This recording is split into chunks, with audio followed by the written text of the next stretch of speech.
ఏపీకి జీవనాడి పోలవరం ప్రాజెక్టు అన్నారు. పోలవరం అంటేనే ఏపీకి వరం అన్నారు. కానీ ఇప్పుడు ఆ వరం ఎప్పుడు వస్తుంది అంటే ఏ ప్రభుత్వం అధికారంలోకి వచ్చినా దాన్ని కంప్లీట్ చేయలేకపోతుంది. ఇప్పుడు చంద్రబాబు నాయుడు గారు వచ్చేసారు, అయిపోద్దేమో, ఈ నెల అయిపోద్ది, వచ్చే నెల అయిపోద్ది, ఏడాదిలో అయిపోద్ది, 5 ఏళ్ళు అయిపోద్ది అంటే ఆయన తాజాగా ఇచ్చిన స్టేట్మెంట్ చూస్తూ ఉంటే పోలవరం ప్రాజెక్టు ఈ టర్మ్లో కూడా కంప్లీట్ అవుతుందా అంటే అది డౌట్గానే ఉంది. కారణం ఏంటి అంటే గత ప్రభుత్వం చేసిన తప్పిదాలను జగన్మోహన్ రెడ్డి గారు అప్పుడు రివర్స్ టెండింగ్ పేరుతో చేసిన తప్పిదం, లేదంటే అప్పుడు కాంట్రాక్ట్ను మార్చేయడం, ఇవన్నీ వీళ్ళు చెబుతున్నది. అవి సాకులా నిజాలా అనేది ఒకటి.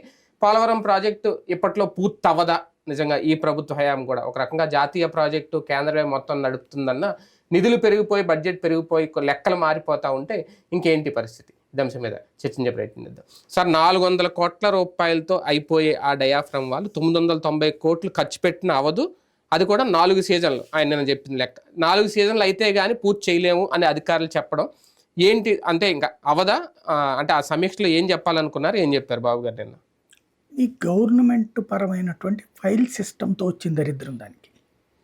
ఏ నిర్ణయము ఇక్కడ వీళ్ళు ఏంటంటే మేస్తులు ఇద్దరు కూడా, నాడు చంద్రబాబు, తర్వాత జగన్మోహన్ రెడ్డి, ఇప్పుడు మళ్ళీ చంద్రబాబు కాంట్రాక్ట్ మేస్త్రులు పైనుంచి తీసుకొని ఢిల్లీ నుంచి తీసుకొని కాంట్రాక్ట్. కానీ వీళ్ళేంటి ఓనర్ల కింద చెప్పుకుంటారు.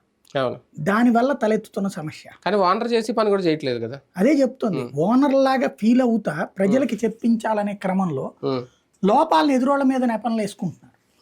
అసలు పాయింట్ ఏమైపోయిందంటే ఇక్కడ పోలవరం అథారిటీ ఇది నడిపించేది కేంద్రం, దానికి డబ్బులు ఇచ్చేటటువంటిది జలవనరుల శాఖ కేంద్రం, ఫైనల్ అథారిటీ కేంద్రం. రాష్ట్రాన్ని ఏముంది సూపర్వైజ్ చేసేటటువంటి బాధ్యత. కానీ మేమే కట్టిస్తున్నాం అని చెప్తారు. 10 పైసలతో సహా కేంద్రం ఇదే కదా. అక్కడే సమస్య వస్తుంది. దాంట్లో కాంట్రాక్టర్లు వీళ్ళని పెట్టి వీళ్ళేంటి కేంద్ర ప్రాజెక్టులోనే ఎవరికి వాళ్ళు తినాలనుకుంటున్నారు. దానివల్ల తలెత్తిన సమస్య. ఇంకోటి అర్జెంటుగా మెప్పు పొందేసేటటువంటి ప్రయత్నంలో జరిగిన లోపం ఇది. ఎవరు మెప్పు? ప్రజల మెప్పు పొందడానికి 2019 ముందు ఏం జరిగింది?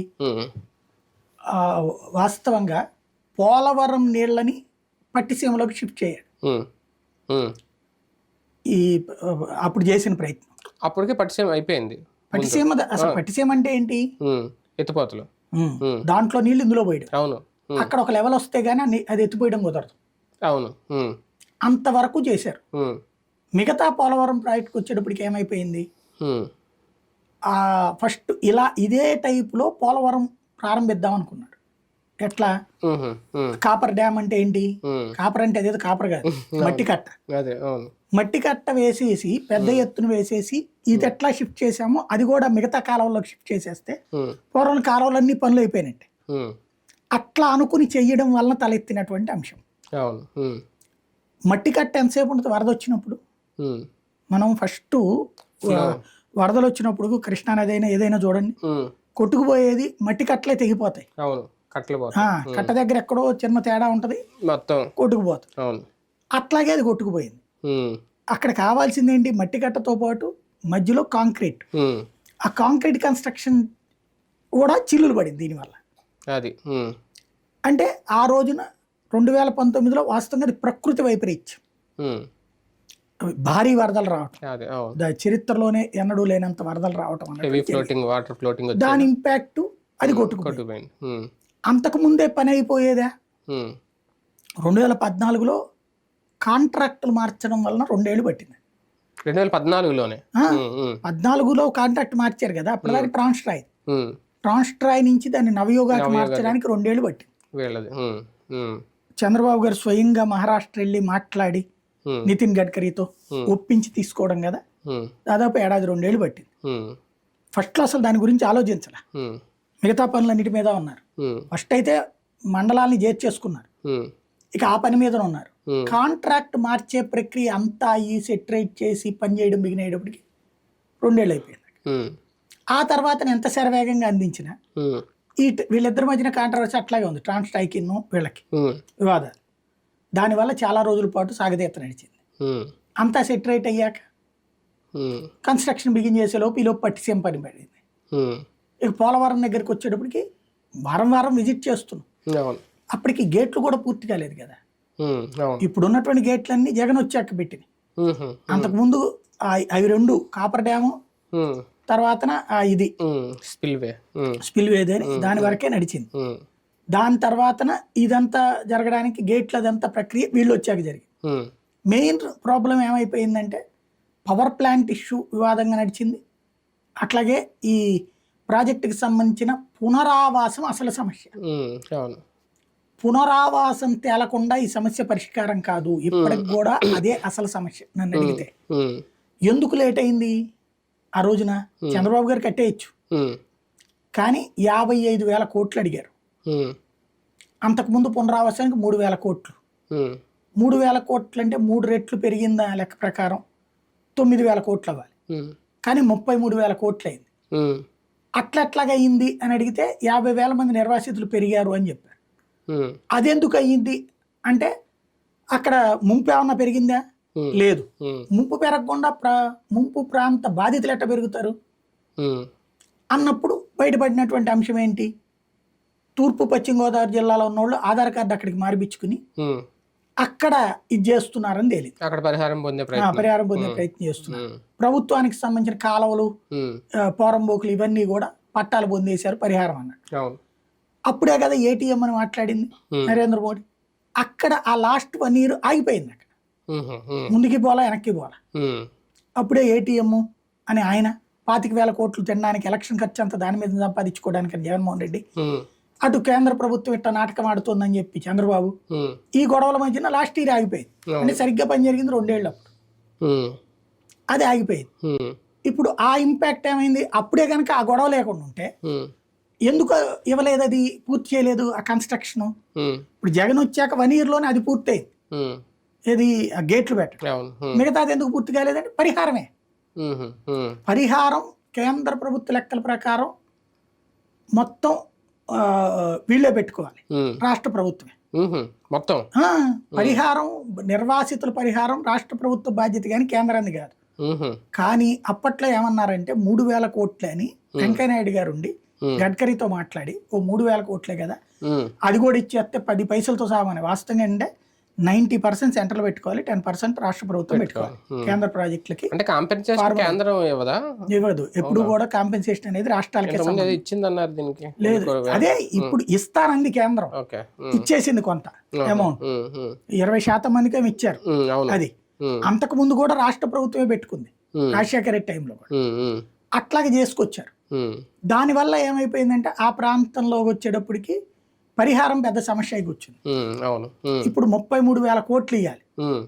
దాన్ని వాళ్ళు ఏమంటారు, దఫల వారీగా చేద్దామంటారు. ఇప్పుడు దఫల వారీ అనేది కూడా అందులో ఒక సాకే. ఒకేసారి అందరికి పరిహారం ఇచ్చేస్తే గొడవ ఉండదు, ఇప్పుడు దఫల వారీ అంటే 33,000 కోట్లు. ఇప్పుడైతే ఈ లెక్కన ఇప్పుడు 50,000 కోట్లు అవుతుంది అని తెలియదు. ఎందుకంటే రోజులు పెరిగినాయి కదా, రేట్లు పెరిగినాయి అంటారు, ఇష్యూ పెరిగింది అంటారు. ఎట్లా ఇస్తారు అది? ఇంకోటి, డబ్బులు తీసుకున్న వాళ్ళు వెళ్ళాల, డబ్బులు తీసుకున్న వాళ్ళు ఉన్నారు. అదే జగన్కి దెబ్బ కొట్టింది పోలవరంలో.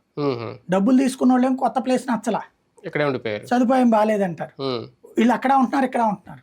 కొత్త ప్లేస్ తీసుకున్నారు, పాతది వాడుకుంటున్నారు. ఇటు కొత్త వాళ్ళది రాలేదు. ఒక నిర్వాసిత ఎప్పుడైనా సరే పెద్ద ప్రాజెక్టులో సిస్టమేటిక్ నడిచి సావదు, రాజకీయాలే చేసుకుంటారు. వాడి వల్ల అయితే వీడి వల్ల వాడు అనేటువంటి కోణమే నడుస్తుంది. ఇప్పుడు ఆ సమస్యకి రాజకీయమే తప్పించి ఇంకేం లేదు. ఇప్పుడు ఫస్ట్ ఏంటంటే ఒక రకంగా చెప్పాలంటే మళ్ళీ మొదటి నుంచి బిగిన్ చేయాలి. అదే కదా. ఇప్పుడు ఆ కాపర్ డ్యాము మళ్ళీ కట్టుకోవాలి. ఏదైతే డయాఫ్రమ్ వాళ్ళు 3 చోట్ల బెజ్జం పడింది. 3 చోట్ల ఇప్పుడు ఏం చేయాలా అనే దాని మీద సెంట్రల్ వాళ్ళు డిసైడ్ చేస్తున్నారు. ఏంటది, అంతవరకు ప్యాచ్ వర్క్ చేయాలా అంటే ఇట్లా బెజ్జం పడింది, ఈ బెజ్జాన్ని ఇట్లా వదిలేయడానికి కుదరదు. దీనికి ఇట్లా చుట్టూ గోడ కట్టడం అంటే దాన్ని అట్లాగే కాకుండా దాన్ని అట్లాగే పొడచడం కుదరదు. కాబట్టి దానికి ఇట్లాగా ట్రయాంగిల్ టైప్ లో గోడ కట్టేయడం, ఇట్లా 3 చోట్ల చెయ్యాలా. ఇది ఒక ఆస్పెక్ట్.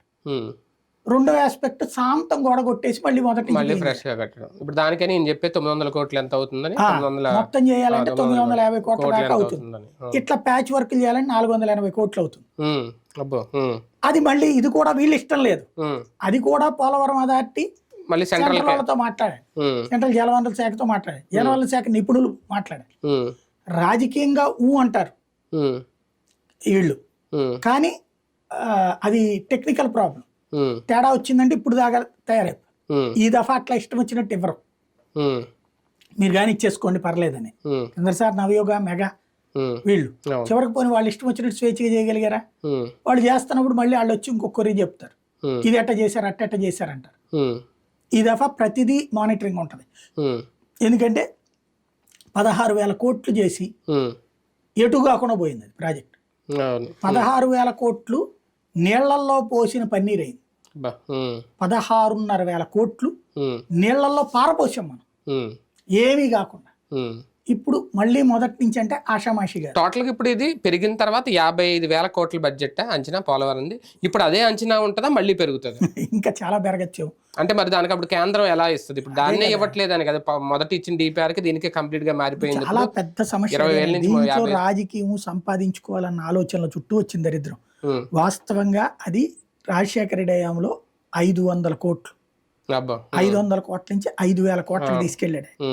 5,000 కోట్ల నుంచి దాన్ని కిరణ్ కుమార్ రెడ్డి టైం అంటే రోసయ్య టైంకి 8,000 కోట్లు అనుకున్నారు కానీ బడ్జెట్ ఏమి ఇవ్వాల. ఎందుకంటే అది రాజశేఖర రెడ్డి పేరు వస్తుందని కేంద్రం ఫీల్ అవుతున్నది కాబట్టి కాంగ్రెస్. రోసయ్య దాని జోలికి పోవాల. కిరణ్ కుమార్ రెడ్డి వచ్చాక మళ్ళీ దానికి ఏం చేశాడంటే, ఈ అప్పుడు రాష్ట్రం విడిపోతోంది కదా, ఆ టైంలో అందరిని సంతృప్తిపరచడానికి పదవులు ఇచ్చుకొచ్చింది కేంద్రం. చాలా మందికి మంత్రులు ఇచ్చింది కేంద్ర మంత్రులు. కావూరి అప్పుడు బోల్డ్ అంతమంది పురంధేశ్వరి వీళ్ళందరూ మంత్రులు అయినప్పుడే. ఆ టైంలో అలా మంత్రికి అవకాశం దొరకనటువంటి ఆంధ్ర ఎంపీ అయినటువంటి రాయపాటికి ట్రాన్స్ట్రై ఇది ఇచ్చారు, తద్వారా కాంపెన్సేట్ చేయడం. అంతవరకు నడిచింది. దానికి అప్పు కూడా ఇచ్చారు తీసుకోమని. అట్లాగా నడిచింది. కిరణ్ కుమార్ రెడ్డి టైంలో దాన్ని బడ్జెట్ ఎంతకు పెంచారు? 16,000 కోట్లు చేశారు ఏకంగా. 16,000 కోట్ల బడ్జెట్ హైయెస్ట్. చంద్రబాబు నాయుడు వచ్చాక దాన్ని ట్రాన్స్ట్రాయ్ నుంచి తీసి వేరే వాళ్ళకి ఇవ్వాలంటే రీజన్ ఏంటి?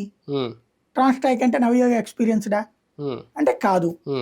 అప్పుడు దానికి ఏంటి, అంతకంటే తక్కువకి ఇస్తామని 14,000 కోట్లకి తగ్గించారు. అంతవరకు ఆ కారణంగా ఓకే చేశారు. వాళ్ళు కాంప్రమైజ్ అయ్యి పని చేసుకుంటారు అన్నటువంటి రూట్లో.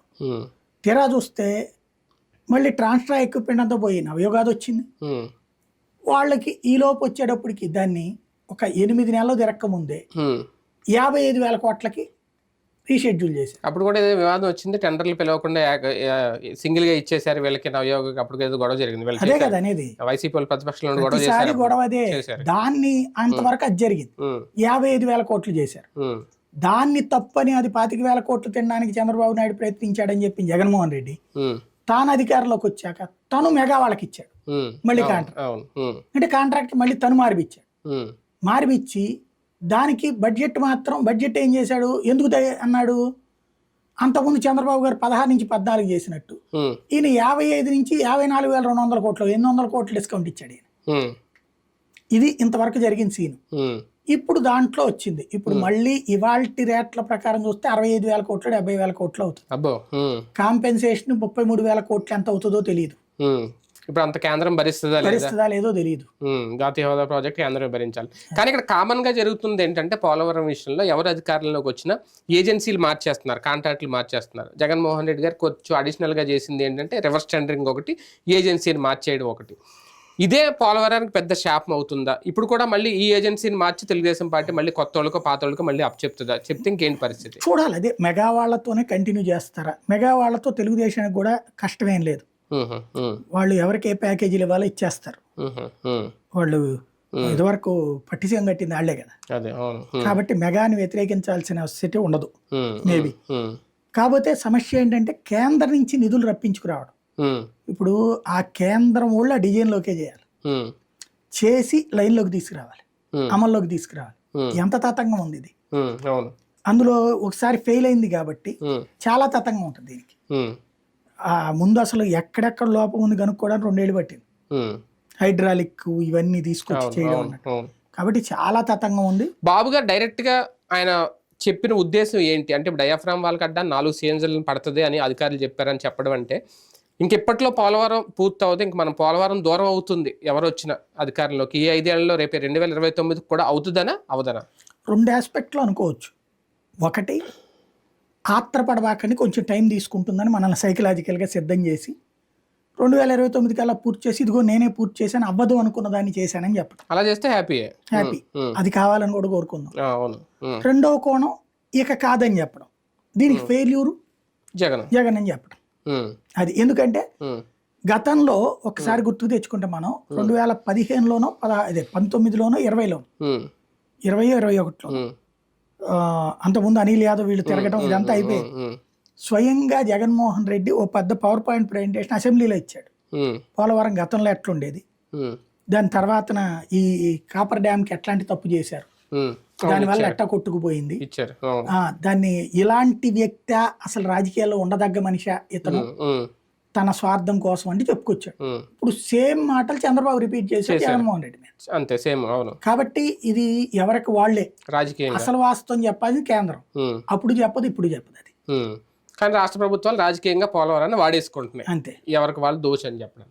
రైట్, చూద్దాం. మొత్తానికి పోలవరం అయితే ఆంధ్రప్రదేశ్కి చాలా అవసరం, జీవనాడి, ఆంధ్ర జీవనాడి. కానీ దాన్ని పూర్తి చేసే విషయంలో రాష్ట్ర ప్రభుత్వాలు ఫెయిల్ అవుతున్నాయా? గత ప్రభుత్వాలు ఫెయిల్ అయినాయి అనుకుంటే ఒకప్పుడు బాబు గారి ప్రభుత్వం, తర్వాత జగన్ గారి ప్రభుత్వం, మళ్ళీ ఇప్పుడు బాబు గారి ప్రభుత్వం. ఫెయిల్ అవుద్దా, సక్సెస్ అవుద్దా, 29 పైన కట్టి చూపిస్తారా?